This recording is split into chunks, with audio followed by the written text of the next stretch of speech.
Chronomaster continues, as read by the bathroom reader. I am currently covering for the Plurality Report, who is engaged right now in a competitive nude slap fight with comedian Emo Phillips. Chapter 18. They crept back through the service corridors with Jester flying ahead on high guard for added security. Although they passed the occasional stasis-bound technician or guard, and once a pair of staff members frozen in a covert tryst, they did not see anyone who could do them harm. I don't like this, Corda said. Alacra's too careful not to hedge his bets. 2-1, they're waiting for us at the Shrike, Jester said. Shucks, I'll give you even better odds than that. I'm feeling lucky. Corda chuckled. You won't find any takers there, Jess. Tell me what you have to report. Jester spun happily. I had to try, boss. It's the spirit of Fortuna. Report, Jess, Corda said more sternly. Right. I've been in contact with Tico and Miriam, and they're hiding in the bay where the Shrike is parked. Several of the cardinal points, all armed and all with bottled time, are there. Arabu and Samine are near the Jester, and they confirm my own readings that the Jester is also under guard. Samine? Milo interrupted in surprise. Samine Ishbrendu, the lead singer for Tophet Khan? What is she doing there? Didn't ask, Jester said. We're keeping radio contact to a minimum in case it gives the others away. Maybe she wants to get you for leaving the band in the lurch. Milo frowned. I didn't plan to, but Renee showing up and asking all the wrong questions made me feel that I had better clear out. The PDA dropped to hover by Milo's face, her omnipresent grin a counterpoint to his grimness. Listen up, Milo. I was just teasing you, Jester said. My analysis of the situation is that Samine demanded that Arabu let her come with him, and that he agreed.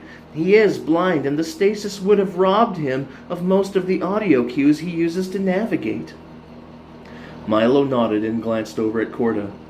How did you ever program a computer to tease? Shaking his head, Corda shrugged. I'm not certain that I did. I was trying for a responsive AI, and Jester developed far more personality than I ever expected. Her sense of humor is exhausting at times, but I'm afraid that if I tried to edit, I'd lose the valuable initiative factor. Boss, Jester said, horrified. It's not polite to talk about editing a person, especially in front of her. Corda grinned. Just teasing, Jess. Jester had no answer for that, and Milo smiled. Not so much fun getting teased as giving it, huh, Jester? He asked. Actually, Jester's tone was wistful, I like when Renee teases me. It makes me feel like a person. Her tone shifted to businesslike. Boss, I've been scanning layout diagrams, and if we climb the ladder in that service shaft, it will take us directly up to the hangar bays. It exits near Irish's office. Analysis says that the cardinal points will be watching the access points from the public areas. This shaft is used mostly for large cargo. Let's do it, Milo said. It's quite a climb, but the elevator might alert them. I'm not certain how carefully they monitor their readouts most of the time, but I'm certain that they will be now. Corda knelt in front of the access panel and removed its screws with his universe tool. The service shaft was unlit. The metal-rung ladder vanished into darkness above. He motioned for Jester's PDA to go first and light the way. Milo insisted on going next, and, considering the other man's training, Corda did not argue. I wonder if their readouts will even operate in stasis, Corda said, once they were climbing. Stasis must interrupt some of the relays. True, Milo said. But if we have probability drivers, they might also. What if they altered probability to make it more possible for the signal to get through the areas of stasis? I don't want to gamble on those odds. Interesting point of art, Corda said. They continued discussing the finer points of stasis. the use of bottled time, and designing alternate physics within a universe as they climbed. Were it not for the utter silence of everything outside their own sphere, for the fact that the sound of their boots against the metal rungs came flat and contained, Corda might have forgotten the crisis. Milo had a fine mind, and even if its paths had been shaped by Grandma Dolby's training, Corda could sense the artist who struggled for life between the warrior's watchful gaze. Jester informed them that they were closing on the hangar bay, and they fell silent. Their plan had been crafted during the early stages of the climb. Now all that waited was to see how much of it would survive implementation.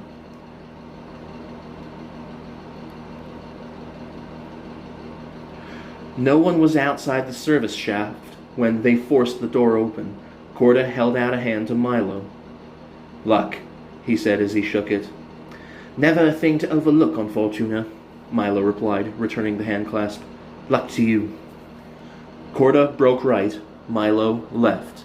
The first stage of the plan was deceptively simple. When Milo signaled that he was in position, Jester would begin to activate various of the Jester's external systems.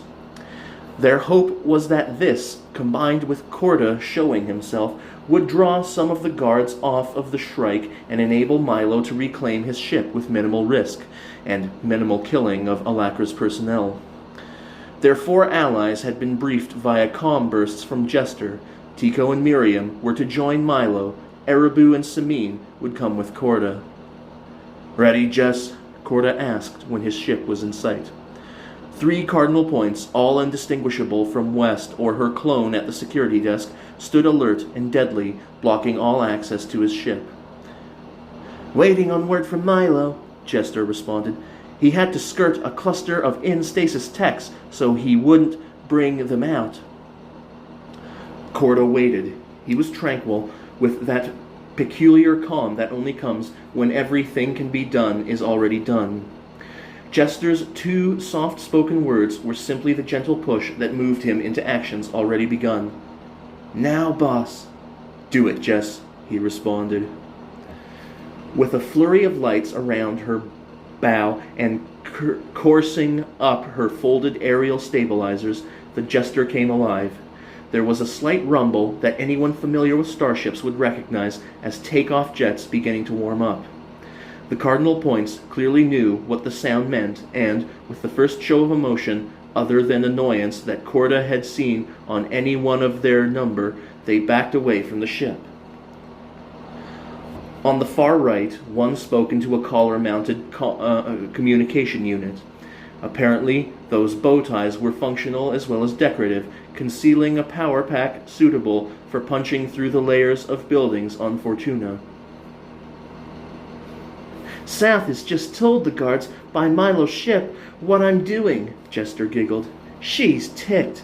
A couple of others are coming to check things out." "My cue," Corda said. "Don't forget your part." "I'm already on it, boss," the computer responded. He stepped around the bulkhead where he had been concealed and strode toward the Jester. The cardinal points glanced in his direction as he approached, but did not neglect their more general watch. "Stasis fall," Corda said by way of greeting, "just as Alakra and I predicted. If you will let me aboard my ship, I have some equipment there I'm going to need." "Why has your ship come active?" the cardinal point Jester had identified as South asked, making no move to permit him to board. Corda looked surprised. "Because I called ahead and told her to. If the saboteur is spotted departing, I don't want to waste time on warm-up. In fact, you anticipate my next request. I want the bay doors open." "We have our own pursuit craft," South said. "If the saboteur departs, he will no longer be your concern." Corda paused, appearing to ponder. He subvocalized to Jester. "How's it going?" "Not so good. I'm trying to isolate their control frequencies, as I did with Twister, but they are wearing full harnesses, not just a single unit. These 3 are on 3 different frequencies as well. I may not be able to pull anything off quickly enough." Corda nodded as a signal to Jester that he understood, but he tied it into his response to the cardinal points. Yes, I see what you are saying, he said. But are your pursuit vessels equipped with bottled time? If not, they will be unable to function. South looked honestly startled. I had forgotten. No, they don't have bottled time. We once discussed it with Alacra and decided that it was unnecessary. Alacra's personal ships do have it, but we have been unable to establish contact with Trax to learn his whereabouts. She turned to her two subordinates. Northeast and northwest. I want you to get Irish, then go to the central control for the bay doors. Your bottled time may be necessary to activate the equipment. Northeast saluted sharply. Northwest appeared to be about to protest when the cardinal points, who had been lured away from Milo's ship, came down the corridor.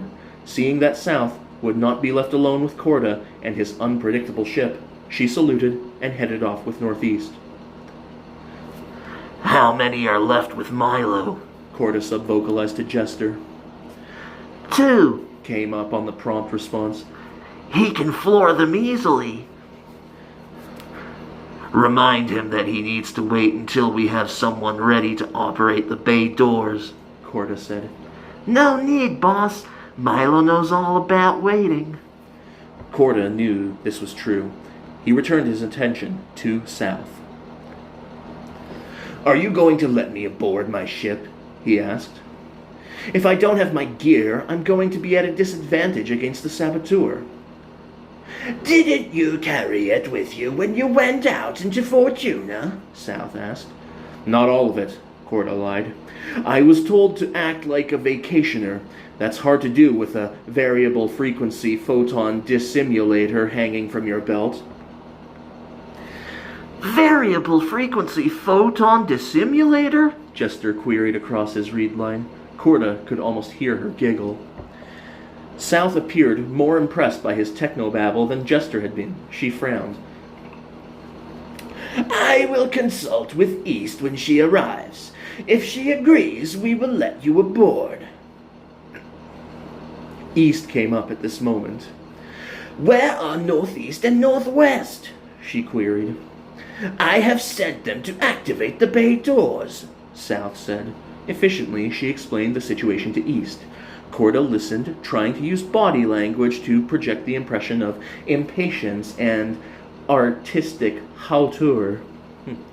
He may not have had Milo's experience on the stage, but he thought he did a fair job. The two main cardinal points looked less confident than he had ever seen them.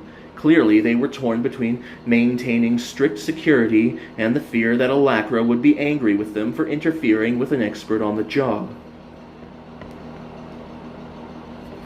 Northeast and Northwest radio that they are in position, one of East's assistants reported. Irish has the bay door mechanism ready to be activated.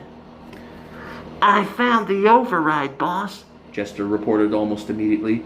Milo and Arabu have been told that it's almost time to dance. Corda stepped forward.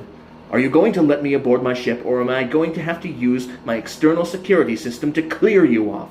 I have been sufficiently patient. Now let me do my job. In response to Corda's harangue, Jester slid back panels to reveal small laser mounts around the ship's exterior. Security system activated, Jester announced through the PDA. She snickered rudely. Scan shows that the cardinal points have reflect woven into their skin tights, so I've upped the gain to compensate. The 4 cardinal points exchanged nervous glances. Good girl, Corda said almost absently, his attention on the guards. South, I am not asking anything but to be permitted to do the job that Alacra agreed I could do. Let me get my equipment, and we can concentrate on the real problem.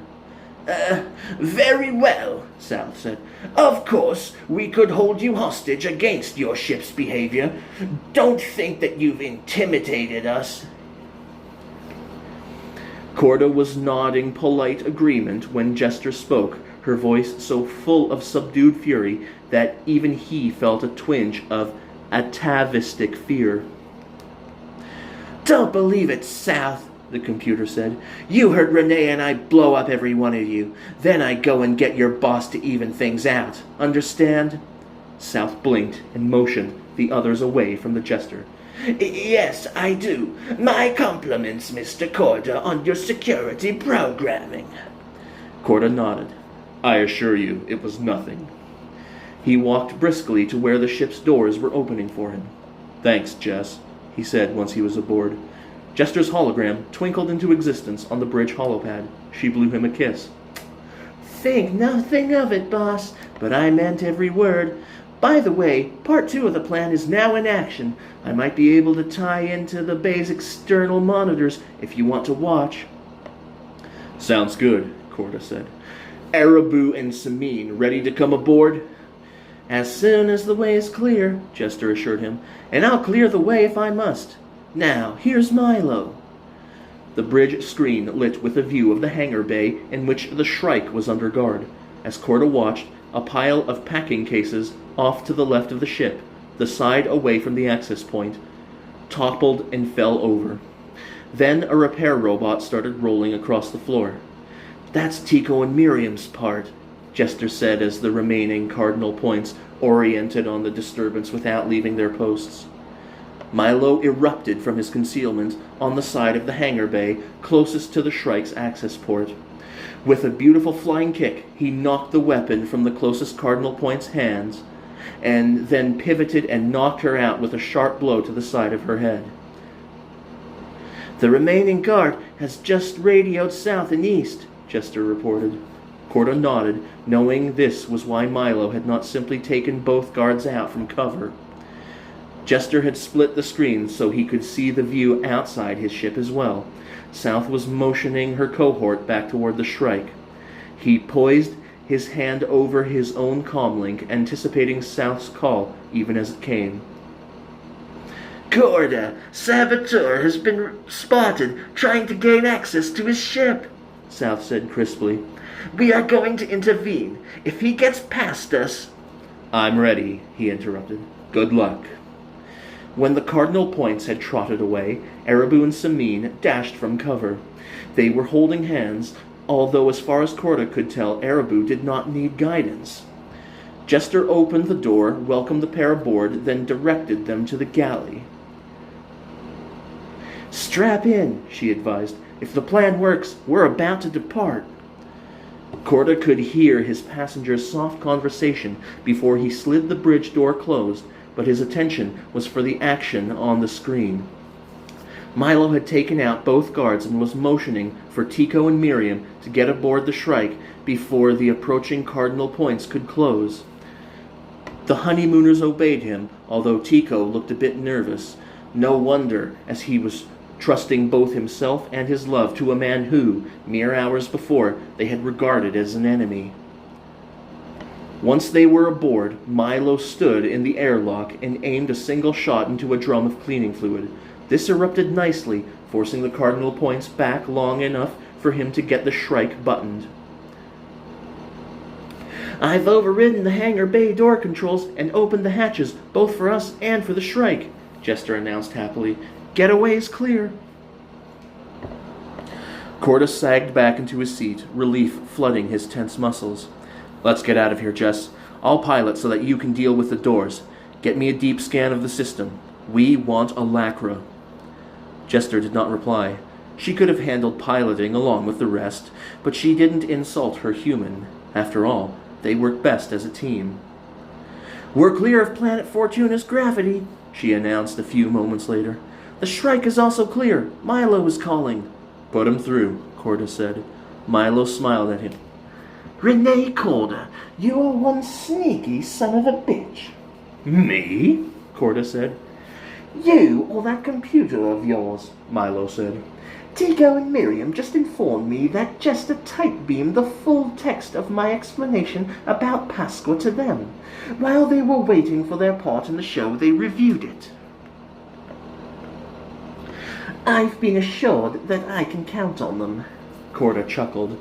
When Jester had suggested informing the others of what they had learned, he had agreed. Not only would it assure the Aranzans that Corda had not been coerced into working with Milo, but he had hoped it would win the saboteur some sympathy. Milo had been a solo operator for too long. He needed to remember that the universe held potential friends as well as potential enemies. "Glad to hear that," Corda said. "I thought you were praising my clever escape." "That plan wasn't half bad," Milo replied with a wink. "I must say I really underestimated the value of an AI. You wouldn't be nearly as effective without her." Corda found himself at a loss for an answer. After all, what Milo said was true, but Jester giggled.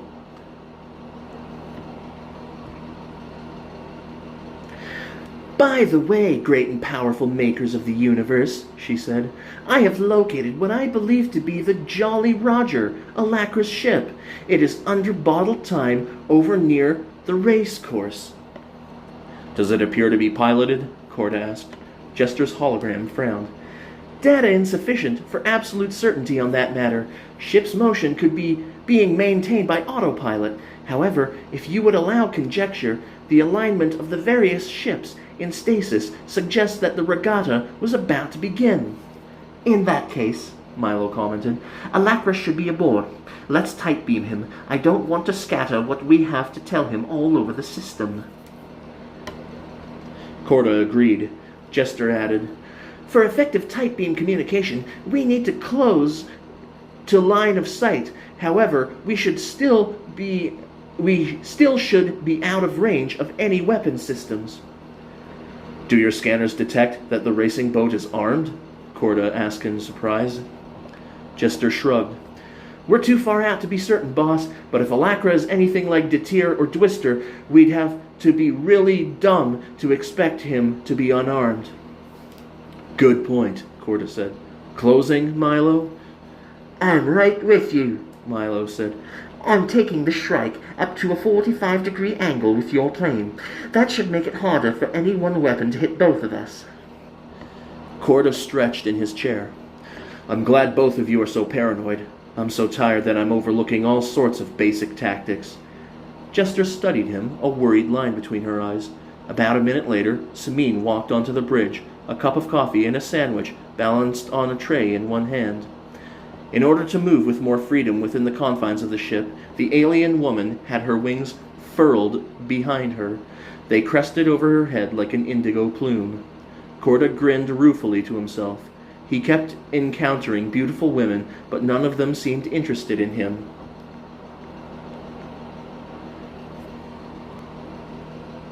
"Your ship's computer said that you needed to eat," Samine said, but her expression bemused. "But she didn't want you to leave your post." "Thanks," Corda said, accepting the tray and snapping it to the arm of his chair. "Are you and Erebu up to date on what's happening?" Samine nodded.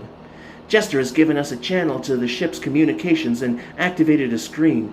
Erebu shared with me the contents of Milo's confession. Wild, isn't it?" "Wild," Corda agreed. "Do you mind that we're after Alacra?" Starry nights, no way, Cat," Samine said. "He's one bad note, that one. If half what Milo says is true, I'm not a cardinal point devoted to him. I'm just a singer in a band who does gigs in his casinos. If he doesn't learn I was along for the ride, I should be able to go back and pick up where I left off. Erebu's going to stay and play the node for a while. He's a swinging cat, that Erebu." Corda sipped his coffee to conceal a smile. There was something about the blind trader stumbling into an exotic romance just at the time when his daughter's marriage might leave him feeling useless that appealed to him. "I'll go back to the galley now," Samine said. "Rock it to Alacra, Corda." "I'll try," he promised. "We've closed to tight beam range," Jester reported. "There may be some scatter at this distance, especially with both us and the Shrike contacting him, but it would take someone looking for it to find it." Corda tabbed Milo. "You want to handle this, Milo, or should I?" Milo looked uncertain. "This is the first time I've actually spoken face to face with one of the pirates. I wonder if I can keep myself together." "Give it a try," Corda advised. "You're going to need to do this again. I'll listen and cut in if things seem to get out of hand." Thanks, Renee. Jester had put on her operator's headset. He's placing the call. Jolly Roger responding. Automatic setting.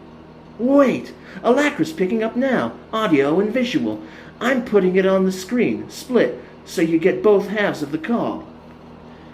Corda leaned back and finished his sandwich and coffee, ready to intervene if Milo needed him. Alacra, Milo said. my name is Milo. I have come to take you before the Terran regional government in connection with the Pascal wipeout. Will you surrender, or do I need to disable your ship and come in after you? Milo, Alacra said slowly. I thought we wiped every survivor. I see we were wrong. Milo seemed shaken that Alacra did not even try to deny his complicity in the wipeout. Clearly, he had expected protest or argument. You never got me, Milo said. Now, will you surrender? I promise that you will have an opportunity for a fair trial. Alacra reached for his cigar and puffed on it. Corda checked the readings, but the Jolly Roger was not moving, nor did the scanners show indications of the power surge that would indicate a hidden weapons system being brought online. Surrender, Alacra said. The odds between us are hardly even in a fight. Your ship was well armed, I recall, and I see that the Jester is hovering high guard. Still, I could probably hurt you badly enough if you came aboard. I have West and a few other cardinal points here to even the odds some. Milo nodded. Alacra's calm acceptance of the situation seemed to have steadied him. True, though I have allies as well. In a boarding action, you couldn't hope to cover every section, and we could just hull you and come in that way. Alacra blew a smoke ring. What do you say to a bet? A bet? Milo said, surprised. That's right, a bet. This is Fortuna. Alacra showed his horsey teeth in a broad smile. I was really looking forward to this race. If you and Corda can beat me in the race, I promise to surrender peacefully, as long as you agree to return the universe of Fortuna from stasis. If you fail, you give me a chance to get out of Fortuna and into hiding. What do you say? How long would you want for your getaway? Corda asked. Alacra thought for a moment. What do you say to the amount of time it takes for you, without any interference from anyone in Fortuna, to reactivate the universe? Corda considered. Now that he and Milo knew the tricks, reactivation should go fairly quickly. He nodded his agreement. Milo did also, but he hesitated before accepting the bet in full. What is the race route? Alacra pressed a button, and a glowing map of the asteroid belt near the sun appeared on both Milo and Corda's screens. The race course was picked out in a fluorescent pink that matched the streak in Alacra's hair. There, the centaur said, the finish line is an automatic beacon. Any of our ships passing close enough should activate it with our bottled time and register a win. What do you say? Renee? Milo asked. Your call, Corda said. I'm just the backup for this. Then I accept your bet. We win, you surrender. You win, you get a chance to run. And only that. I won't give up trying to find you.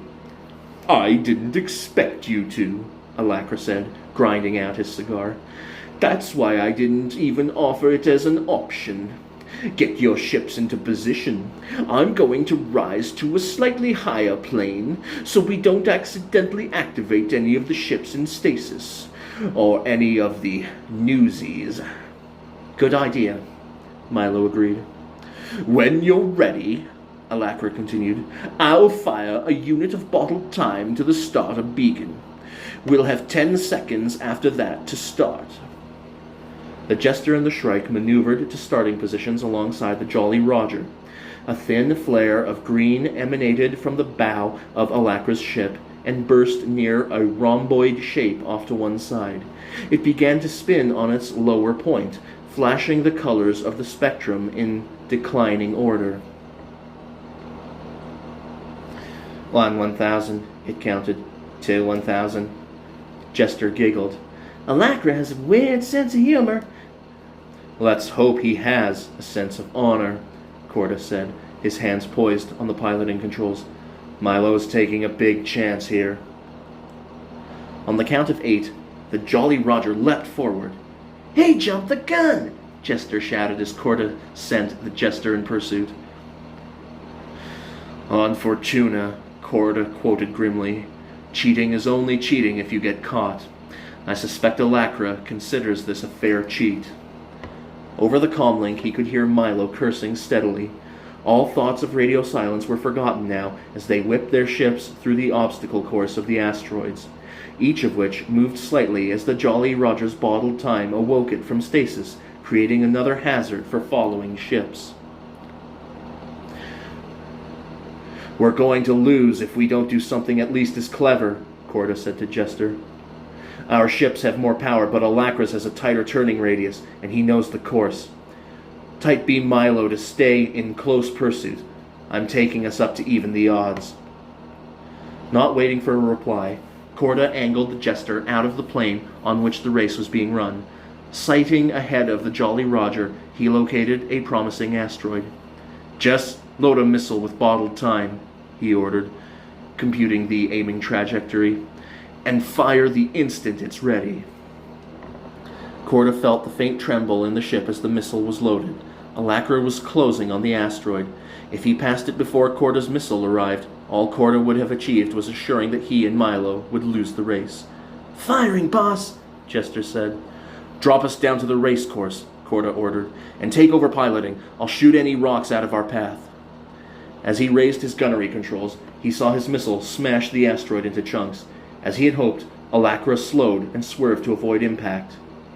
Shrike's automatic gunnery has taken out the nearest hazard to Milo, Jester reported. Milo is now in first place.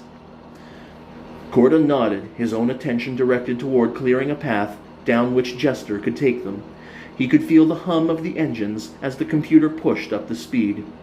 Normally, the power plant could handle gunnery and high speeds without strain, but the bottled time added another drain. Corda hoped that they would not burn out before they passed Alacra. Alacra is reorienting on the course, Jester reported. Boss, ceasefire! That rock is a mine! Don't shoot it! Corda swiveled his gunnery orientation away. Alacra was more clever than he had thought. He must have realized what Corda intended as soon as the missile flew and dropped a few mines in, even as he swerved the Jolly Roger clear of the explosion. We're ahead, boss, Jester squealed. Milo is closing on. Milo has passed the beacon. Cutting unnecessary systems. Her voice vanished along with the lights. The omnipresent drone of the life support system vanished. Corda felt himself drifting from his chair, only his lap belt holding him in place. Then, almost as quickly as they had vanished, the lights and gravity returned. The life support's quiet noise filled the background. To gain power for final thrust, Jester finished. Corda glanced to the screen. They were passing the finishing line beacon, the Jolly Roger, a half-length behind, but definitely in third. He cheered. We did it! Alacra signaled. When the call came on screen, his eyes were shining. That was a fine race, he said. Fine ships and excellent tactics. Now, in accordance with Fortuna's law, I surrender to Milo's custody. My cardinal points have been ordered to leave you and your associates unharmed. I will eject myself from the Jolly Roger in a life bubble. I bet you will pick me up. Milo nodded. I accept your bet and your surrender, Alacra. Corda flew high guard while Milo retrieved Alacra. Then they returned to the planet Fortuna to reactivate the time flow and make arrangements for Erebu's stay. The Cardinal Points, although clearly unhappy about Alacra's defeat, scrupulously honored his word. Erebu was permitted to transfer the credits from the others' accounts into his own. With that sum in addition to what he would earn as a glyph node player, he would be comfortable on Fortuna. Leaving him to say his goodbyes to Tico and Miriam, Corda joined Milo in conversation with West. Alacra has commanded that the universe continue to run as normal in his absence, West informed them. However, once you two depart, you will not be granted re-entry visas. Thinking of Alacra imprisoned in digital storage on the Shrike, Corda could only agree. The pirate had kept his bet, but there was no reason for him to want to host his captors in the future. I can understand. Take good care of Ereboo for us. West actually smiled. I will. He's the coolest cat with the node since Glyph Node Garu.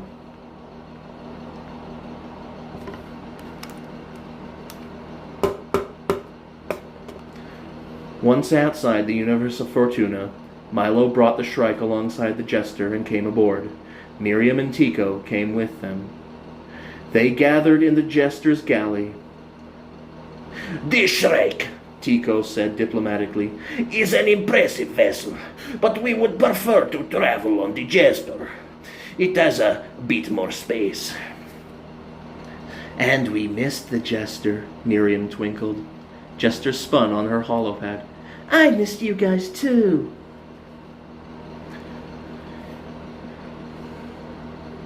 Milo shook his head, still amazed at Jester's overabundance of personality.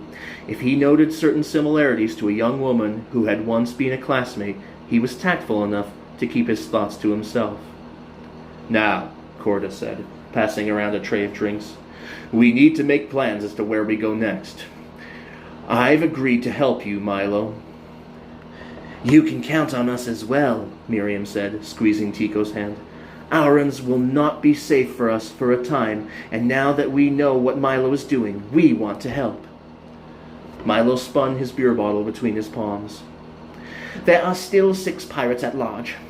My guess is that the Tyr and Dwister will have made themselves scarce. I say we should leave Herbs and Aurans active and concentrate on the other universes. Very well, Corda said somewhat stiffly. He still felt awkward when he thought about the effort he had put into undoing Milo's work. From information hidden in the world keys on Herbs, Aurans, and Fortuna, Milo continued, I can pinpoint 3 other universes. Jungan, Cabal, and Verdry. Dice, the last one in God's Pockets roster, remains elusive. My guess is that the pirates had a hierarchy of their own, and only those in prearranged cells knew the location of each other's universes. That's clever, Miriam commented. That way they needed to trust each other only so far. Alacra must have been a thorn in their sides, Tico said, since he made the location of Fortuna public knowledge. Still, Corda said, the others could not be located without the coordinates the other members of his cell possessed.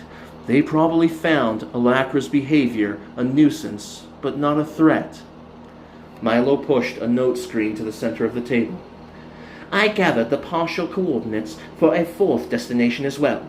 My hope is that when we visit the world keys on Verdry, Cabal, and Jungan, we will find the rest of what we need to pinpoint the location of Dice. Good so far, Corda said. Let's combine the notes I have from the Terran regional representative with your research and discuss our next target. A screen lit on the galley wall. Jester manifested her hologram nearby. This time she wore a long academic gown trimmed in yellow and pink, a mortarboard perched on her hair at a rakish angle, looking ready to slide off at any moment. She gestured at the screen with a long, thin pointer. Class, if I might have your attention. An unfamiliar noise broke into her speech.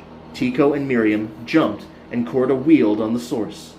With delighted surprise, he realized that Milo was laughing, a rich, full laugh that sounded as if it had been bundled within his chest for far too long. Wiping tears from his eyes, Milo swallowed his laughter enough to talk. I'm sorry, the vigilante said, still chuckling.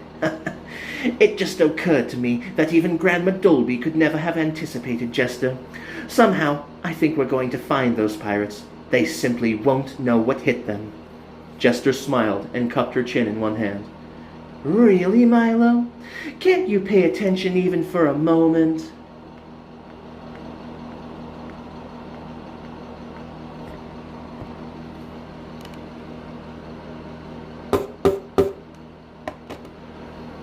Postlude. In the outer reaches of the universe of Fortuna, Detir on the Endgame and Dwister on the Lawrence strained their communication scanners to the limit to catch the fragmenting signal of the conversation between Alacra and his enemies.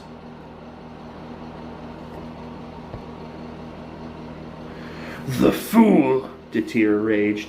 He as much as admitted his complicity in the Pasqua wipeout. Dwister frowned. I heard. I am more disturbed that we now have confirmation that someone knows enough to blame the owners of the God's Pockets universes for that crime. They watched on long-range scanners as the race was won, saw Alacra surrender, and slipped away when the universe was returned from stasis. There were too many ships, all preparing to take part in a regatta that they were not aware had been interrupted, for the two pirates to feel safe. Once outside the universe of Fortuna, they conferred. We cannot warn Orion directly, Twister said, not without the full coordinates of Dice. I have done business with him indirectly, however. We can send a warning and an update to the others. Yes, Detir agreed. Let us do so. Then what are your plans? I still want the head of Renee Calder, Twister said dramatically. And now to that I add the head of Milo of Pasqua. We could go into hiding, Detir said. We would be able to rebuild our fortunes by plundering herbs and irons first. Twister sneered. Does the great warrior run at the first sign of a powerful enemy? Not at all, Detir said. I simply state an option. There is no other option, Twister replied. Death to our enemies, then concern about mere material fortunes. I agree, Detir said. Messages are being drafted even as we speak. They hung there in the darkness of the void outside Fortuna, with their engines shut to minimal and a nearby drifting asteroid to conceal their mass. For all practical purposes, they were invisible. When the Jester and the Shrike emerged from the universe of Fortuna, the confident crews within never had a warning that their enemies kept watch on them and marked their course as they headed off to their new destination. The end. This has been Chronomaster by Roger Zelazny and Jane Lindskold, based off of the smash hit MS-DOS PC adventure game. Ugh. This one was a hell of a slog. Peace.